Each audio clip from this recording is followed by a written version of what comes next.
నమస్తే అండి. Welcome to my channel. నేనైతే ఈరోజు ఏ పూజ చేసుకున్నానో, నోము చేసుకున్నానో అదైతే మీకు ఈరోజు షేర్ చేస్తున్నాను. వైశాఖ మాసం అలాగే మంచి రోజులు చూసుకొని నేనైతే మూసివాయనల నోము అలాగే రుద్రాభిషేకం చేయించానండి ఇంట్లోన.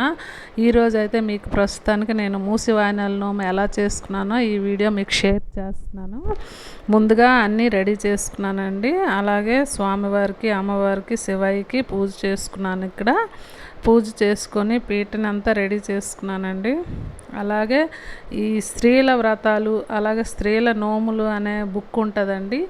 ఆ బుక్లో మనం ఏ నోములు పడతామో, ఏ నోములు ఎలా చేయాలి, అలాగే ఉద్యాపన ఎలా చేయాలి అనేది టోటల్గా డీటెయిల్గా ఉంటుందండి. నేను ఇక్కడైతే మూసివాయనల నోము పడుతున్నాను. అది ఎలాగా చేసుకున్నానో కూడా మీకు ఇక్కడ ఈ వీడియో షేర్ చేస్తున్నాను. 6 చేటలండి. పసుపు ఒక చేట, అలాగే కుంకుమ ఒక చేటతోని, అలాగే పువ్వులు ఒక చేటతోని, అలాగే నల్ల పూసలు ఒక చేటతోనండి, అలాగే గాజులు ఒక చేటతోని నింపుగా ఇవ్వాలండి.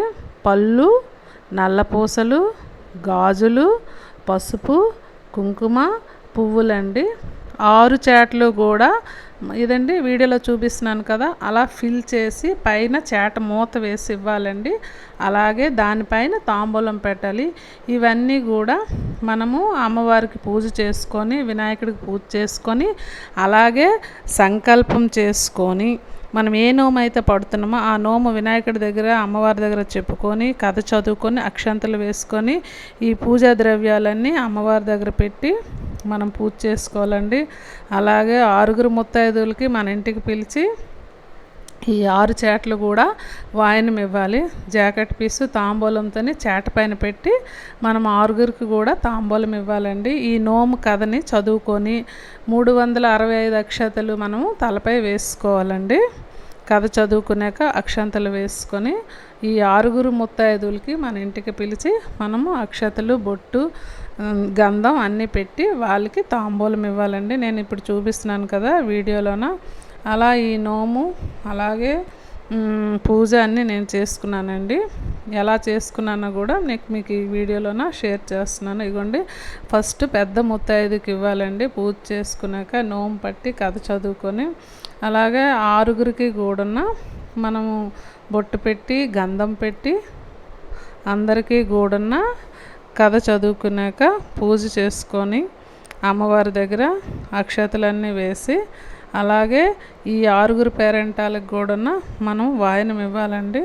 అన్నీ అమ్మవారి దగ్గర సమర్పించి హారతి చూపించి అమ్మవారికి తలుచుకొని మనము మూసివాయనల నోము ఇస్తున్నానమ్మా అని పేరెంటాలకి ఇవ్వాలండి. అలాగే మూసివాయన నోము ఇస్తున్నానమ్మా అంటే వాళ్ళు పుచ్చుకుంటున్నామని అనాలి. అలా ఈ నోమునైతే నేను ముగించుకున్నానండి. ఎవరైనా చేయొచ్చు, మంచి రోజులు చూసుకొని ఈ నోము చేయొచ్చు. కార్తీక మాసం కానీ మంచి నెలలు వచ్చేటప్పుడు మనం పట్టొచ్చు ఈ నోముని. అలాగే 6 కూడా ఈ వాయినాలు ఇచ్చి నేనైతే కథ ముగించుకున్నానండి మూసివాయనల నోము. అలాగే నా వీడియో నచ్చుతుందని అనుకుంటున్నానండి. నచ్చితే షేర్ చేయండి, లైక్ చేయండి, సబ్స్క్రైబ్ చేయండి. Thank you for watching.